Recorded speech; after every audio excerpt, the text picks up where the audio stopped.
Okay. Looks good. Oh, it Let's seems like see it. you're in. Yeah. Okay. It says 99, 12%. Okay. 99%. Okay.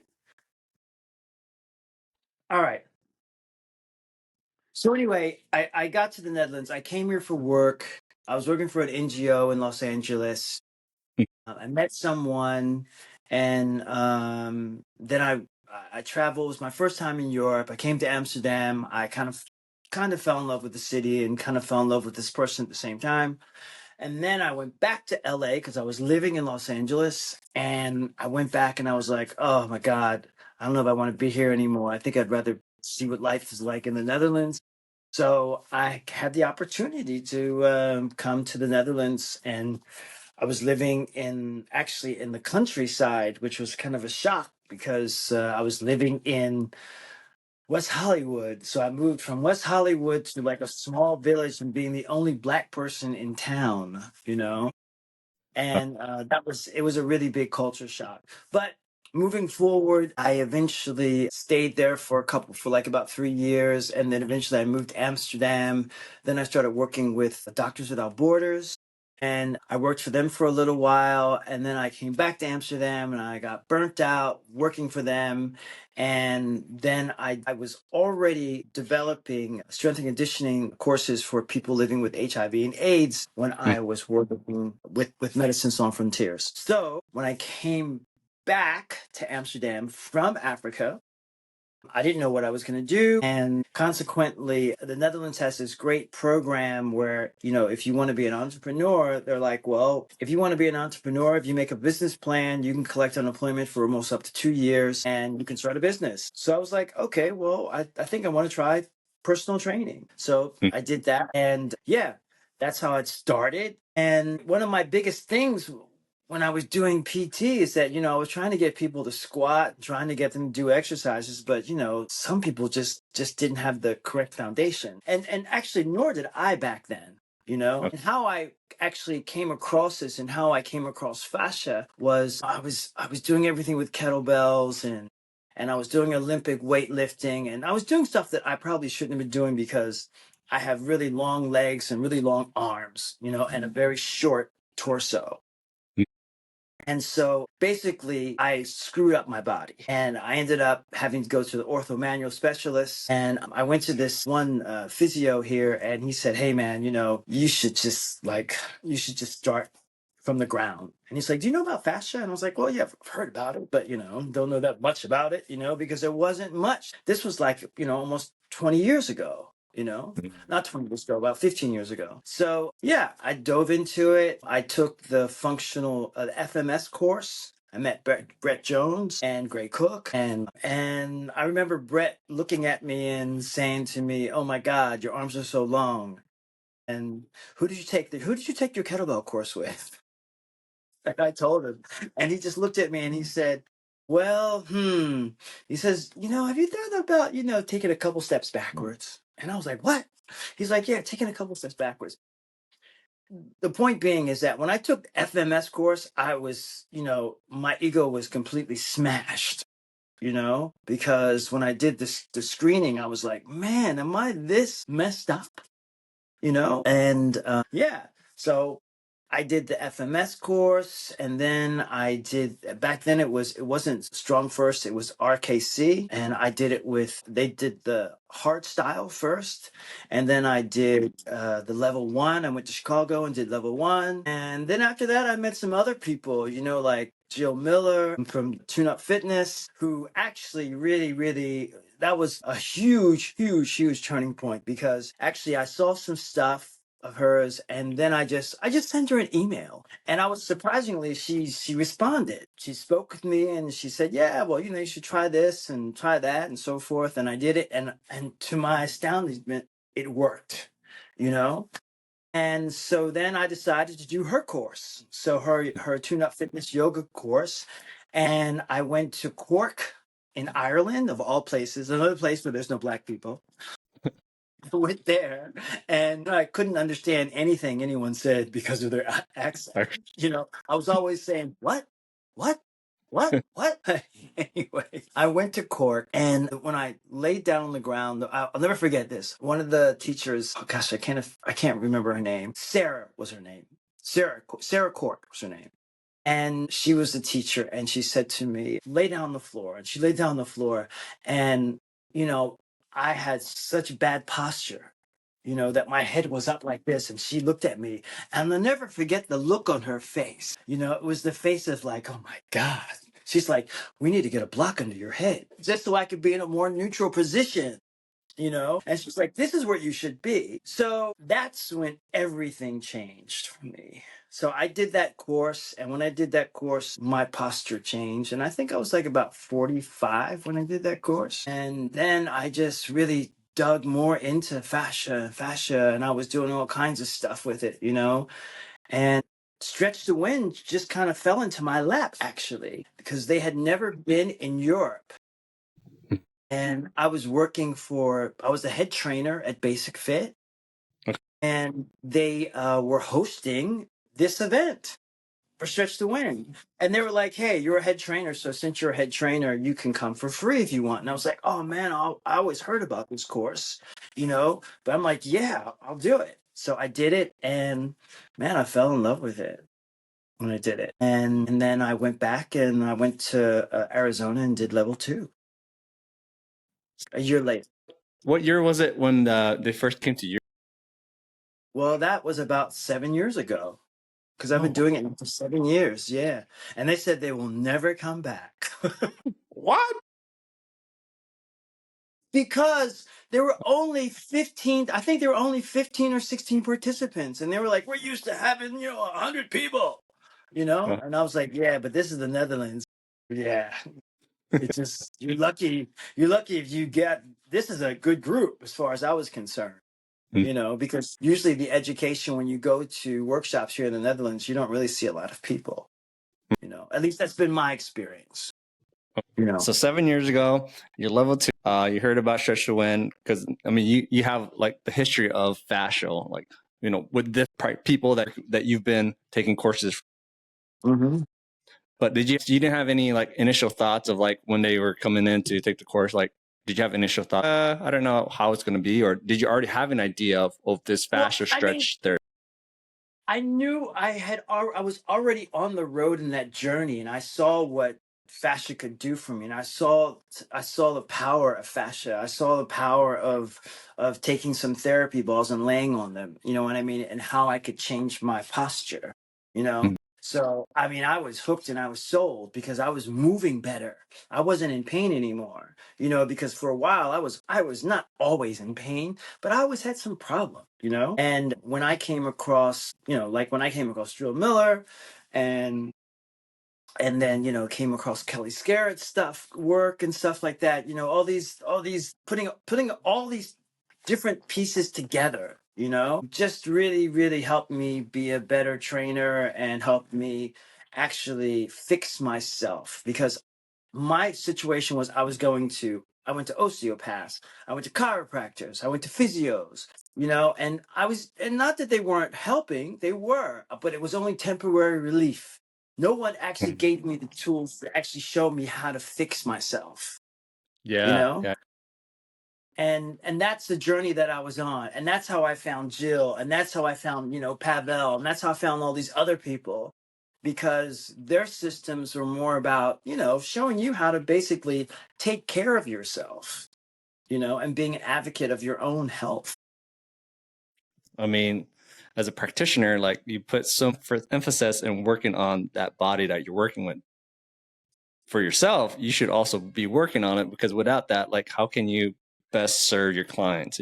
I found this out really quick just doing this for the several months I've been in fascia stretch therapy. My body does go through a lot where I feel the restrictions now. I'm like, where am I supposed to, get these tool set to work on myself? And so I know you're life stretch certified as well, correct? Yes, I am. Yes. And that was also, yeah, no, go ahead. I'm sorry. No, I just finished my course in like yesterday in a couple of hours, and I was blown away. Like how awesome just going through that course. I mean, I felt amazing afterwards. I'm like, dang, I can actually stretch myself instead of just, your regular standard static stretching. Like this is awesome. I think every practitioner should take the live stretch course. Well, the beauty of the live stretch course is that 4 core on the floor is something that I do every day. And Yeah. now I have something called 5 core on the floor. Because the nice thing about it is because once you start doing this stuff, you start experimenting. Because Anne always says, experiment and play with things, Yeah.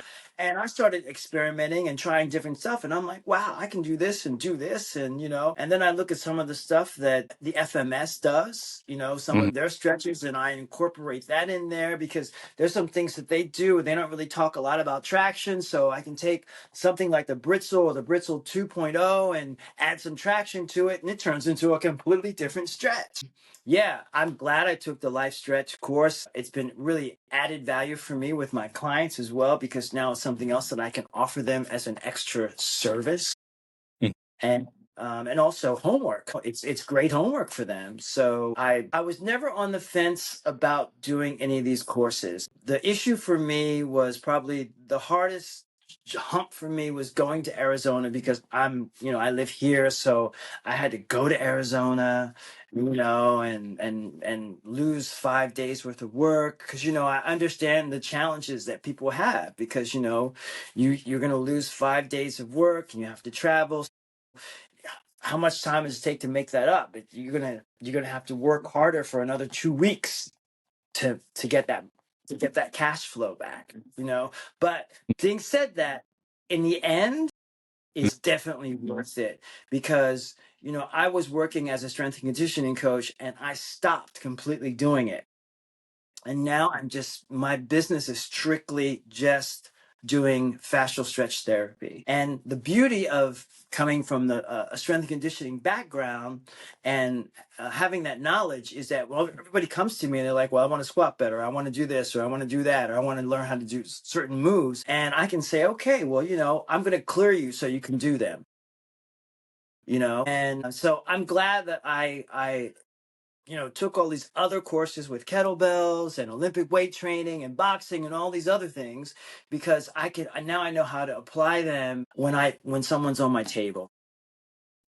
And I think that's awesome. Like, because I'm curious to hear like your story of like success stories you've had recently or in the past, like how FST itself. I know you have different modalities that you learn, but just FST in itself, like what kind of stories can you share with us? Like success stories from the time that they stepped on to your table till if you're still currently working with. I think it's funny, I learned this a long time from Brett Jones is that, sometimes people need to be reprogrammed, because their motor, they're just screwed up. Our body would do what we tell it to do, but sometimes we're just moving in the wrong direction. So I have people come to me and says, I can't touch my toes. And I'm like, oh, okay, all right. And I'm like, okay, well, let me just see you try to touch your toes. And the funny thing is that what I always first thing I notice is that no one's ever just taught them how to hinge. Mm.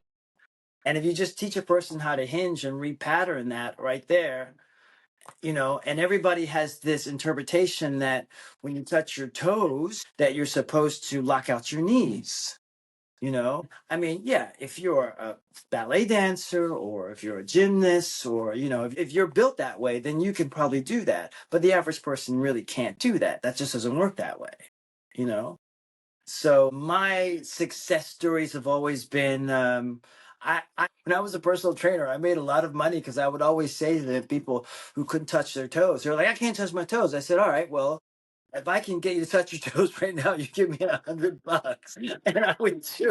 And I would do some of the stuff. I would do the active straight leg reach, I would do some soft tissue work on the hamstrings and so forth. But basically I would rewire these people and I would get them to move in a completely different way, and they'd be like, oh my God, I can touch my toes. I'm like, okay, pay me, But one of my best success stories, I think, it's just, people coming to me and saying that, I've been in pain for so long and thank you so much because now I'm not in pain anymore. And they've been searching for, some tools and been searching for a way how to fix themselves.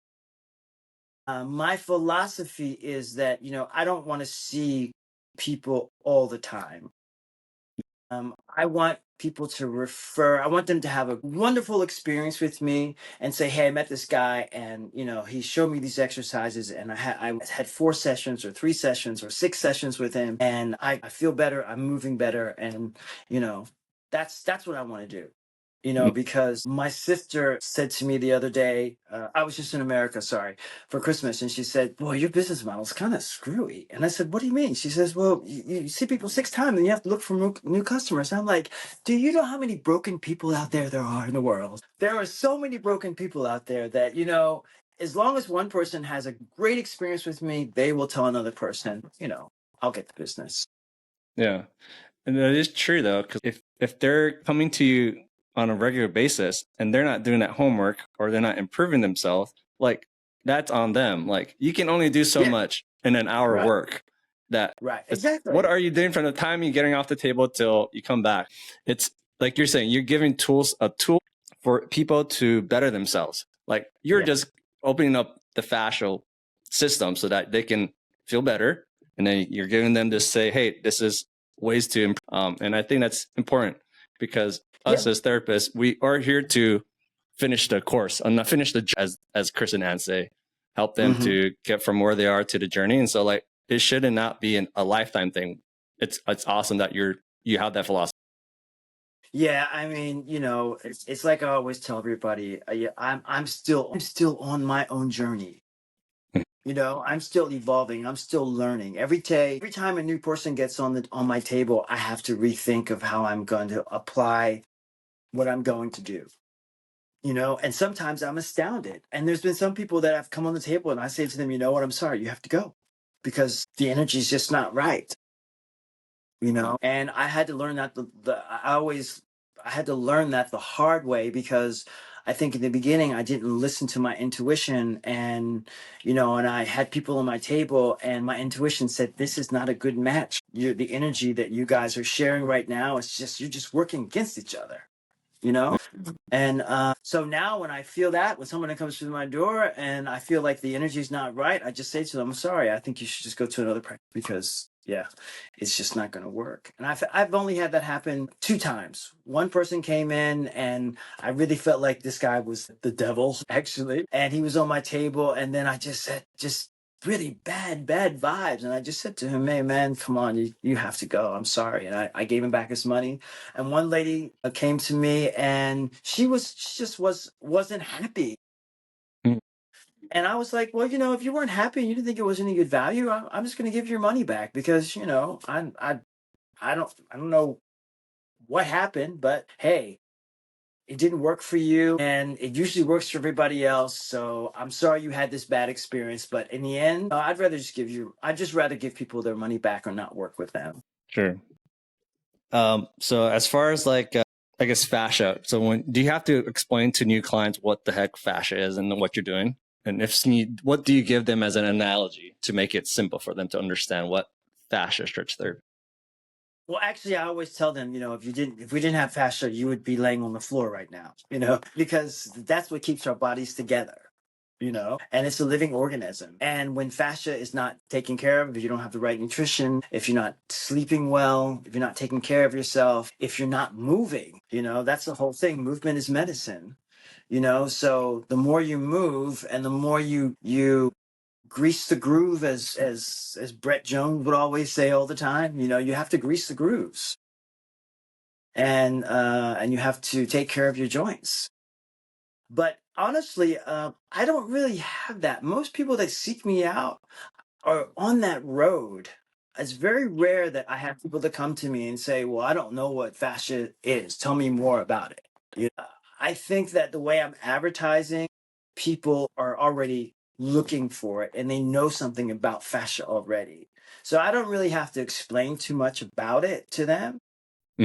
What I do have to explain to them is when they feel like they're stuck, there could be so many reasons why they're stuck. And sometimes it's trauma. And, you know, sometimes things like that, it takes time to get that tissue to unwind and unravel. But if my friends ask me, I just tell them all the time, you know, it's something that your body needs. It's joint health. You're taking care of your joints. You know, it's important as we get older.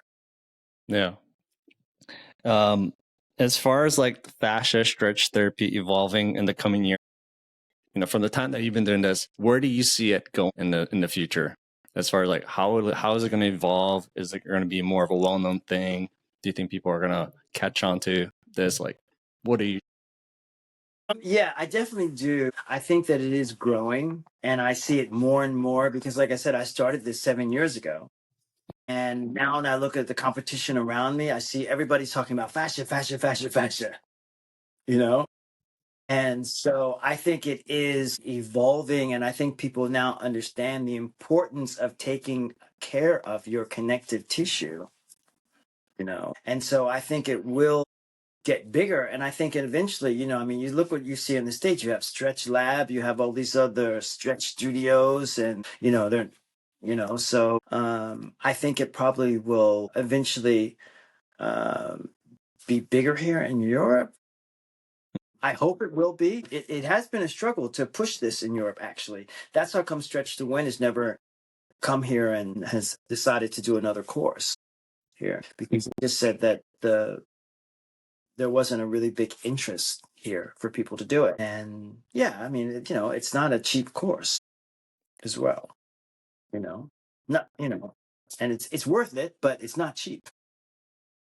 Definitely, it's a big investment to make, but I would definitely urge people who are in personal training, chiro, physio. I mean, these are modality. This is just a modality to help with your clients, your patients, to whether if it's recovery or performance, injury prevention. This is just a tool set.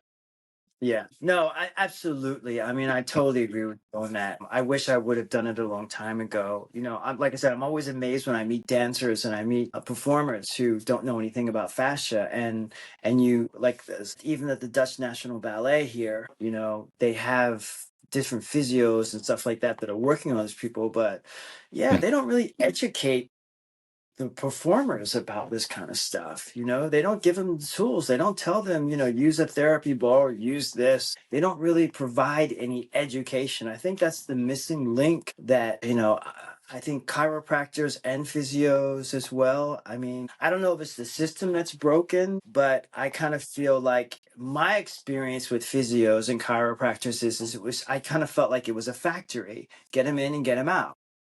you know there were a few physios that, not everyone's that way, but I think the system makes you that way, the way the system is, and so I think not all chiros and physios don't really have the time to really educate their clients, because what can you do? The sessions here in the Netherlands, you get I think it's 20 minutes, and then you get 30 or 40 minutes. So, once they put all the data in and do all that stuff, and then, and then finally get to work on you, well, if you're a person that's living in that fear of flight mode, I mean, you're probably, the last 5 minutes, you probably just finally relaxed, So it doesn't really work. And I found some physios here, and a few chiropractors who, that I do work with.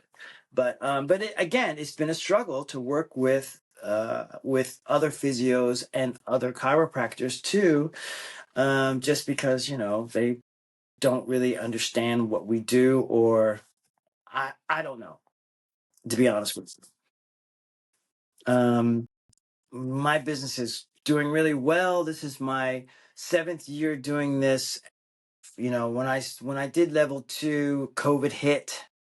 So actually, it was a blessing in disguise, because on the down low, I was working on all my friends and working on everybody, and I was practicing, practicing, practicing, practicing, So that was great. So I got to, improve my skill set, And then when COVID was over, it was still hard to push this to people, because people are like, the Dutch are like, stretch, I can stretch myself. What do I need you to stretch me for? I'm like, well, I'm going to do it differently, but now I can do it myself. I'm like, okay, all right, okay. I'm not going to convince you. You can do traction on yourself. Okay, all right, okay, do it. But yeah, but this is the Netherlands. It's different here. You guys make great money in the States. You guys get tips. We don't get tips here. That's true.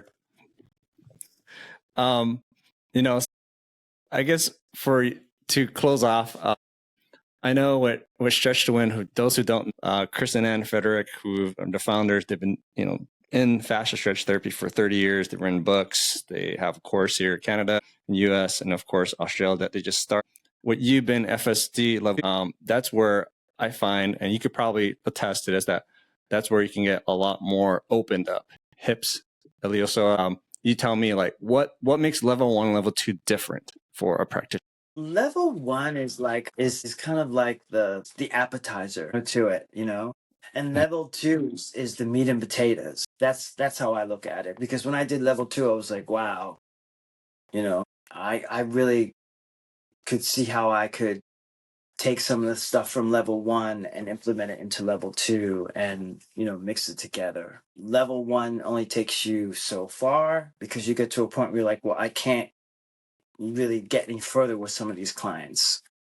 And like, what do I do now? What do I do now? I'm stuck. You feel like you're stuck. And even sometimes, be honest with you, sometimes even with levels 2 stuff, I feel like I'm stuck too. So, I do take other courses with other people and try different stuff, as well, and try to implement my own style and experiment with different things and different stuff. And it's trial and error, but trial and error with me. But it's the whole thing of just, getting some of your best friends on the table and saying, hey, I want to try some stuff. Can you tell me how this feels? So unfortunately, there's not a lot of stretch therapists here in Amsterdam that I can put on the table and say, hey, I wish there were, that I could say, hey, let's work together and let's try some stuff on each other and try to figure out some new things, but there's not that kind of community here, unfortunately. Yeah, I think it's important, and it'll be nicer. I mean, obviously, the more people who are FSE practitioners in Netherlands or even Europe, I mean, that you guys are able to work on because it's a much needed thing for sure. Even myself. Yeah, absolutely. I mean, and not only work on each other, but I just recently did a course. It wasn't the FMS. It wasn't the Stretch to Win course. I'm not going to name the course that I did, but I went and did another course. And honestly, I just went to go do the course just because I wanted someone to work on me, And then it was great because I learned some stuff as well. So I got worked on and I learned some things. And it was quite funny because half the time I was sleeping when they were working on me, and they were nudging me, going, "Man, it's okay that you're sleeping, but you're snoring." That Yeah, I know. But wait, I actually want to go back to something. I do have one client that I have a guy that I see. I've never worked with anyone with Parkinson's. And I have a client now that I see once a week. I've been seeing him now for almost a year, And I'll tell you that, it was a really challenging thing for me to work with someone with Parkinson, because I never worked with anyone that had this kind of condition before. So it really challenged my mindset of how I needed to approach and meet him where he was. And I'm just so grateful that every time he gets off my table, he says, man, I feel so much better, because, his muscles are always so tight. But after he gets done the session, he's like, I feel so much better. So I'm really thrilled that I can help someone like this, because here's a guy that worked hard all his life, and then when he retired, the second year of his retirement, he got Parkinson. I mean, how horrible is that? So I'm delighted that I'm able to improve the quality of his life by doing what I do, and actually he improves my quality of life when I do this, and I get this energy back from him. Well, Mr. Laird, thank you so much for hopping onto my podcast. I hope that, this year will be great for you and your business growing, and a lot of the things that you're learning, just applying. For those who are wanting to, learn more about the fascia therapy, to book a set, please, how people can follow you, learn more about what you're doing. So social media handle, an email, phone, website, and then your location. So go. Well, I'm located in Amsterdam, and you can reach me at my email address at larrymims@fsaamsterdam.com, or you can also just go to Instagram and you can find me at FSA Amsterdam, Fascia Stretching Amsterdam. And I also have a YouTube channel as well. Same thing. It's fascia stretching. I'm sorry, I don't even know the name of the channel. I'm really bad. I'll put it in the show notes. Yes, but I sent it to you already. Yeah, I'm gonna be doing. I'm gonna be launching some new programs this year. I'm gonna try something different. I'm not gonna say what it is right now, but everybody stay tuned and watch because I'm gonna launch something soon.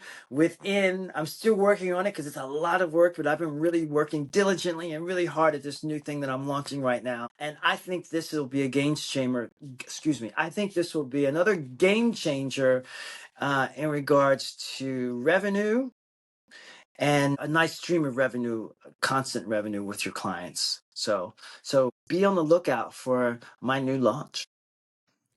And for those of you who are wanting to learn, like I said, to how to become a fascia stretch practitioner, please go to stretch2win.com to learn more and find a practitioner near you or find a course. Once again, follow the Stretch2Go podcast.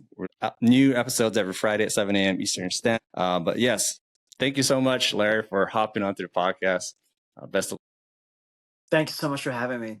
All right. Hey, good luck to you as well. And it's great that you're doing this. Thanks. No, thank you. Thank you for your time coordinating this. Thank you. Appreciate it. Okay, no worries. Have a good evening. Bye. All right, bye.